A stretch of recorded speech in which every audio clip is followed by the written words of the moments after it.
नमस्कार मेरे प्यारे दोस्तों, एक बार फिर से स्वागत है मेरे YouTube मोटिवेशन चैनल में। आज हम आप लोगों के लिए महापंडित रावण के जीवन की 10 ऐसी सीखों से अवगत कराने जा रहे हैं जिन्हें ज्यादातर लोग नहीं जानते हैं। इन बातों को आपने अपने जीवन में अमल कर ली तो कोई भी सफलता आपके कदम चूमेगी। मेरे दोस्तों, इस वीडियो को पूरा देखें जिससे आपको एक अद्भुत ज्ञान की प्राप्ति हो सके। दोस्तों, रावण को हम लोग गलत प्रवृत्ति, राक्षस और दुराचारी मानते हैं, किंतु वह महापंडित था और राम जी से भी बहुत महान और बुद्धिमान था। रावण महापंडित था, ज्योतिष, तंत्र और योग का ज्ञाता था। वह युद्ध और मायावी कला में भी पारंगत था। रावण में कई बुराइयां थीं तो कुछ अच्छाइयां भी थीं। हालांकि रावण से बहुत कुछ सीखा जा सकता है। जब रावण मरणासन्न अवस्था में था तब प्रभु श्री राम ने लक्ष्मण से कहा था कि जाओ उसके पास जाकर कुछ शिक्षा ले लो। श्री राम की यह बात सुनकर लक्ष्मण चकित रह गए। भगवान श्री राम ने लक्ष्मण से कहा कि इस संसार में नीति, राजनीति और शक्ति का महान पंडित रावण अब विदा हो रहा है। तुम उसके पास जाओ और उससे जीवन की कुछ ऐसी शिक्षा ले लो जो और कोई नहीं दे सकता। तब लक्ष्मण रावण के चरणों में बैठ गए।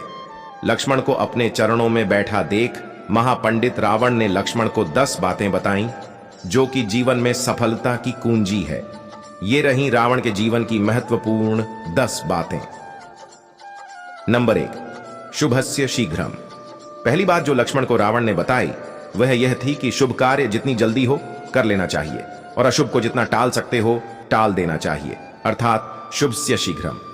मैं प्रभु श्री राम को पहचान नहीं सका और उनकी शरण में आने में देर कर दी। इसी कारण मेरी यह गति हुई। यह मैं पहले ही पहचान लेता तो मेरी यह हालत नहीं होती। नंबर 2 बात, शत्रु को कभी भी छोटा मत समझो। रावण ने लक्ष्मण को दूसरी शिक्षा यह दी कि अपने प्रतिद्वंद्वी, अपने शत्रु को कभी भी अपने से छोटा नहीं समझना चाहिए। मैं यह भूल कर गया था कि मैंने जिन्हें साधारण वानर और भालू समझा उन्होंने मेरी पूरी सेना को नष्ट कर दिया। नंबर 3, कोई भी इंसान तुच्छ नहीं होता। महापंडित रावण ने लक्ष्मण को तीसरी सीख यह दी कि मैंने जब ब्रह्मा जी से अमरता का वरदान मांगा था तब मनुष्य और वानर के अतिरिक्त कोई भी मेरा वध न कर सके ऐसा वर मांगा था, क्योंकि मैं मनुष्य और वानर को तुच्छ समझता था। यह मेरी गलती हुई। नंबर 4, शक्ति का पूजक था रावण। रावण मानता था कि शक्ति ही सब कुछ होती है, जिसके दम पर धन, सेहत, ज्ञान और संसार की सभी वस्तुओं को प्राप्ति किया जा सकता है। रावण हर समय अपनी शक्ति को ही बढ़ाता रहता था। उसका मानना था कि शक्ति योग्यता से जन्मती है। हालांकि मुझे अपनी शक्ति पर बहुत घमंड था। मेरा घमंड शिवजी ने तोड़ दिया था। तब मैंने शिवजी की स्तुति की थी। शक्तियां 2 तरह की होती हैं, एक दिव्य और दूसरी मायावी। मैं मायावी शक्तियों का स्वामी था। मैं एक त्रिकालदर्शी था। मुझे मालूम हुआ कि प्रभु ने राम के रूप में अवतार लिया है और वे पृथ्वी को राक्षस विहीन करना चाहते हैं। तब मैंने राम से बैर लेने की सोची। 5 नंबर, बुद्धि की खोज रावण की थी। रावण हर समय खोज और आविष्कार को ही महत्व देता था। वह नए नए अस्त्र, शस्त्र और यंत्र बनवाता रहता था। वह स्वर्ग तक सीढ़ियां बनवाना चाहता था। वह स्वर्ण में से सुगंध निकले इसके लिए भी प्रयास करता था। रावण की पत्नी मंदोदरी ने ही शतरंज का आविष्कार किया था। रावण की वेदशाला थी जहां तरह तरह के आविष्कार होते थे। खुद रावण ने उसकी वेदशाला में दिव्य रथ का निर्माण किया था। कुंभकर्ण अपनी पत्नी वज्रज्वाला के साथ अपनी प्रयोगशाला में तरह तरह के अस्त्र, शस्त्र और यंत्र बनाने में ही लगे रहते थे, जिसके चलते उनको खाने पीने की सुध ही नहीं रहती थी। कुंभकर्ण की यंत्र मानव कला को ग्रेट इंडियन पुस्तक में विजार्ड आर्ट का दर्जा दिया गया है। इस कला में रावण की पत्नी धान्यमालिनी भी पारंगत थी। 6 नंबर बात, तपस्वी था रावण। रावण तपस्वी था। यह अपनी इच्छाओं की पूर्ति के लिए तप करता रहता था। उसने तप के बल पर ही ब्रह्मा से वरदान मांगा था और उसने तप के ही बल पर सभी ग्रहों के देवों को बंधक बना लिया था। हनुमान जी ने ही शनिदेव को रावण के बंधन से मुक्त कराया था। उल्लेखनीय है कि तप का प्रथम रूप है संकल्प और व्रत। जो व्यक्ति संकल्प और व्रत एक साथ कर लेता है वह हर क्षेत्र में सफल हो जाता है। संकल्प और व्रत के अभ्यास से ही तपस्वी बना जा सकता है। 7 नंबर, शिव का परम भक्त रावण। जी हां दोस्तों, रावण का मानना था कि कोई एक ही इष्ट होना चाहिए। देवों के देव महादेव सर्वोच्च है। वह शिव जी का परम भक्त था। जब रामेश्वरम में प्रभु श्री राम के द्वारा शिवलिंग की स्थापना की जा रही थी, तब किसी विद्वान पंडित की आवश्यकता थी।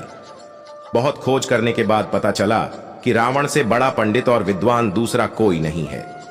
ऐसे में उसके पास आमंत्रण भेजा गया।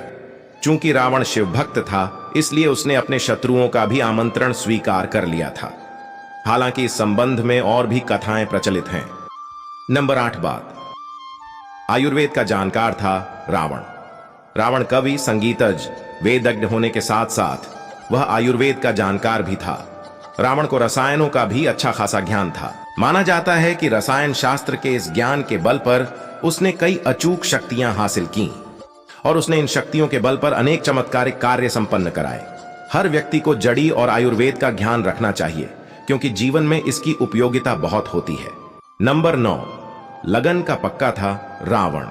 रावण जब किसी भी कार्य को अपने हाथ में लेता था, तो वह उसे पूरी निष्ठा, लगन और जोश के साथ संपन्न कर देने तक उसका पीछा नहीं छोड़ता था।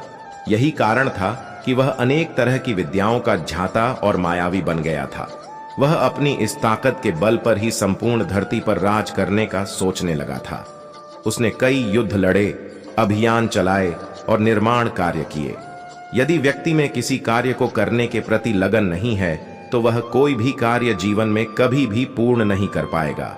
इसलिए रावण के जैसा जुनूनी होना चाहिए। और बात नंबर 10। शास्त्र का रचयिता था रावण।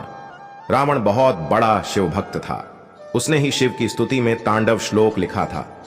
रावण ने ही अंक प्रकाश, इंद्रजाल, कुमार तंत्र, प्राकृत कामधेनु, प्राकृत लंकेश्वर, ऋग्वेद भाष्य, रावणीयम, नाड़ी परीक्षा आदि पुस्तकों की रचना की थी। रावण में पुस्तक पढ़ने और पुस्तक लिखने की रुचि थी। प्रत्येक व्यक्ति को पुस्तकें पढ़ने की रुचि होना चाहिए। पुस्तकें हमारी अच्छी शिक्षक और मार्गदर्शक होती है और यह हमारी बुद्धि को तेज बनाती है। मेरे प्यारे दोस्तों, मुझे उम्मीद है कि रावण के जीवन से आप लोगों को कुछ सीख जरूर मिली होगी। तो प्लीज इस वीडियो को लाइक और चैनल को सब्सक्राइब जरूर कर दें, जिससे मैं आप लोगों के लिए ऐसे ही ज्ञानवर्धक वीडियो लाता रहूं। राम राम, जय हिंद, वंदे मातरम।